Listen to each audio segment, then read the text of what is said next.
সবাইকে পবিত্র মাহে রমজানের শুভেচ্ছা। প্রহসন, বিতর্ক এবং সমঝোতার মধ্য দিয়ে বাংলাদেশে নতুন সরকার ক্ষমতায়িত হয়েছে। নতুন এই সরকারের যাত্রাপথটি কেমন তা তাদের সিদ্ধান্ত গ্রহণ থেকেই বোঝা যায়। নতুন সরকারের পররাষ্ট্রমন্ত্রী হিসেবে নিয়োগ পেয়েছেন আগের সরকারের নিরাপত্তা উপদেষ্টা ডক্টর খলিলুর রহমান, যার নিয়োগদানকে কেন্দ্র করে বিএনপি স্বাধীনতা, সার্বভৌমত্বের প্রশ্ন তুলে, মানবিক করিডোরের প্রশ্ন তুলে, বিদেশি নাগরিকত্বের প্রশ্ন তুলে যার পদত্যাগের দাবি তারা জানিয়েছিল। ফের তাকেই যখন পররাষ্ট্রমন্ত্রী নিয়োগ করা হয়, তখন এটি সুস্পষ্টভাবে প্রমাণিত হয় যে নীতি এবং নৈতিকতার প্রতি বিএনপির দায়বদ্ধতা কতটা দুর্বল। একই সঙ্গে প্রশ্ন আসে যে আগের নির্বাচনকালীন সরকারের একজন উপদেষ্টা যখন পরবর্তী সরকারের গুরুত্বপূর্ণ মন্ত্রণালয়ের দায়িত্ব পান, তাহলে যে সমঝোতা এবং ইঞ্জিনিয়ারিং এর বিষয়ে তথ্য উপত্য উপস্থাপন করা হয়, সেটির আরেকটি জাজল্য দৃষ্টান্ত হচ্ছে তাকে নিয়োগ দেয়া। এটির মাধ্যমে প্রমাণিত হয় বিএনপি পররাষ্ট্র নীতি হিসেবে সহ অন্যান্য নীতি প্রক্রিয়ায় সবার আগে বাংলাদেশের যে কথা বলে, তাহলে সুস্পষ্টভাবে আমাদের সামনে উন্মোচিত হয় যে সবার আগে বাংলাদেশ নয়। পররাষ্ট্রনীতি হোক, দেশের অর্থনীতি হোক, জনগণের ক্ষমতা হোক, প্রত্যেকটি ক্ষেত্রেই তাদের দৃষ্টিভঙ্গিটা বলা যায় যে সবার পরে বাংলাদেশ। আবার দেখুন, মন্ত্রী পরিষদ সচিব হিসেবে নিয়োগ দেওয়া হয়েছে আগের সরকারের স্বরাষ্ট্র সচিব নাসিমুল গনিকে। আপনারা যদি দেখেন যে তার সম্পর্কে এমনকি বিগত বিএনপি সরকারের সময়ও তার সম্পর্কে বিভিন্ন জঙ্গি সংগঠন সহ মৌলবাদী সংগঠনের সঙ্গে তার সম্পৃক্ততার সুস্পষ্ট অভিযোগ রয়েছে।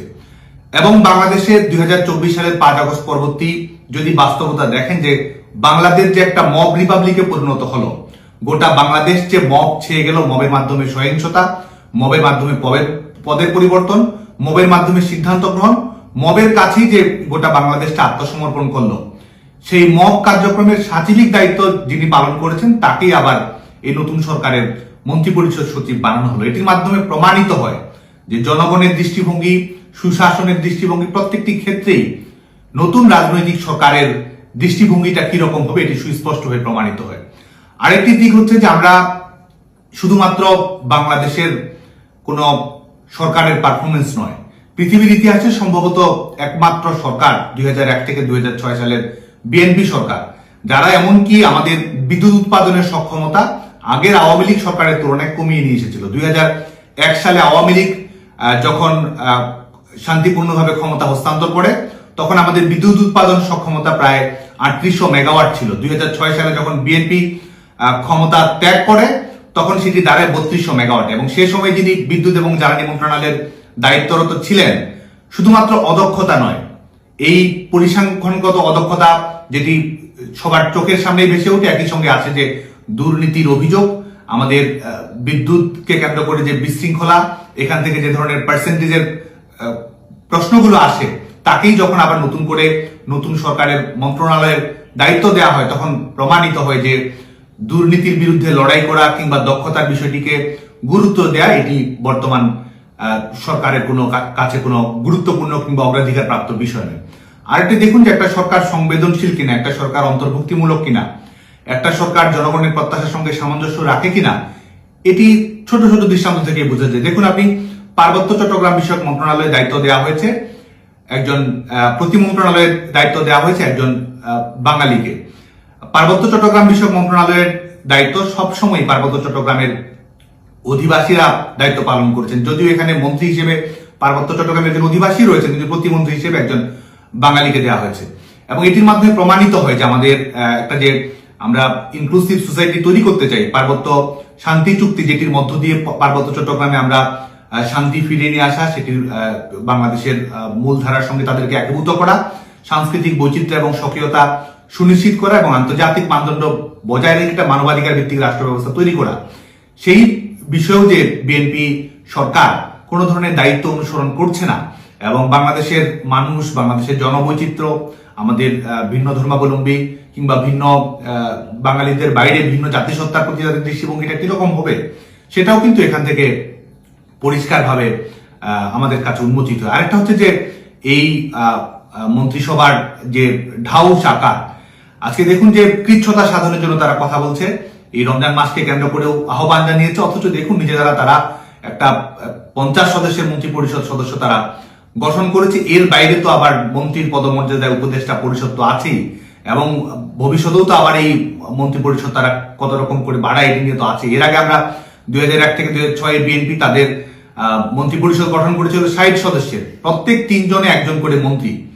বাংলাদেশের পার্লামেন্টারিয়ানদের সঙ্গে যদি তুলনা করা যায় এই অবস্থাটা দাঁড়িয়েছিল। এবং আজকে দেখুন যে শুধুমাত্র যাকে ইচ্ছে তাকে মন্ত্রী পদে নিয়োগ দান করা, কাছের আপনজন পরিচিত জনদেরকে মন্ত্রী প্রতিমন্ত্রী মর্যাদায় নিয়োগ দান করা, ভাগ বাটোয়ারার মতো করে করা, এবং সুনির্দিষ্ট বিষয়ে কারো দক্ষতা আছে কি নেই এই বিষয়গুলো বাদ বিচার না করে এটা এক ধরনের লিমিটেড কোম্পানির মতো করে এটা বিলি বন্টন কিন্তু করা হয়েছে।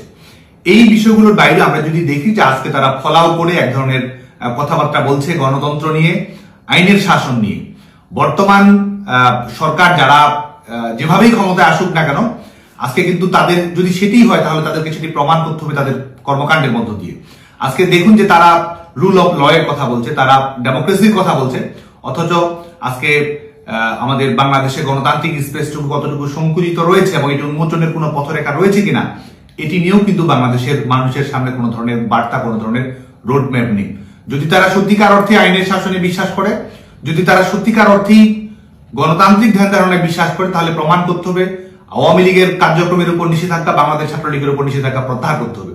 যদি আইনের শাসন এবং গণতন্ত্রে বিশ্বাস করে তাহলে ইনডেমনিটি বাতিল করতে হবে। যদি আইনের শাসন এবং গণতন্ত্রে বিশ্বাস করে থাকে তাহলে কারাবন্দী নেতাদেরকে দীর্ঘ সময় ধরে যারা জামিন পাচ্ছে না, মুক্তি পাচ্ছে না, তাদেরকে মুক্তির ব্যবস্থা নিশ্চিত করতে হবে। যদি তারা আইনের শাসন এবং ন্যায় বিচারে বিশ্বাস করে, গণতন্ত্রে বিশ্বাস করে, তাহলে এ যাবৎ সংঘটিত, বিশেষ করে জুলাই আগস্ট পরবর্তী সময় থেকে শুরু করে বর্তমান সময় পর্যন্ত সংঘটিত সকল মানবতা বিরোধী অপরাধ, সকল সহিংসতামূলক কর্মকাণ্ডের নিরপেক্ষ তদন্তের ব্যবস্থা করতে হবে। এই ক্যাঙ্গারু কোর্টের ট্রায়াল যারা বন্ধ করবে না, এখান থেকে সুস্পষ্টভাবে প্রমাণিত হয় যে তারা আইনের শাসনের প্রতি দায়বদ্ধ নয়, তারা আসলে শাসনের জন্যই আইন চায়।